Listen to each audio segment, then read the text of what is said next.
La Fundació d'Eixalles és una entitat sense ànim de lucre que va néixer en el 86 per iniciativa de PIMEM i Càritas. Des del 2010 el patronat de la Fundació està format per una associació de treballadors que qualsevol treballador amb una antiguitat d'un any en pot ser soci i pot ajudar a decidir les coses estratègiques de la Fundació,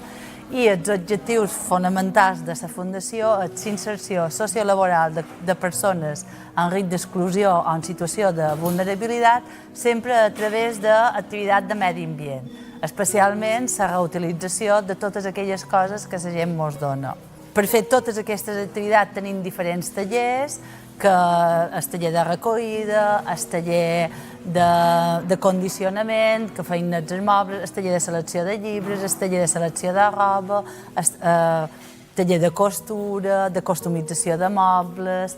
Tot això que permet que les persones que tenen necessitat puguin treballar les seves habilitats socials, les seves competències tècniques i llavors, a través d'uns serveis d'orientació, intentant que aconseguisquin un lloc de feina i acabin insertades en el món ordinari.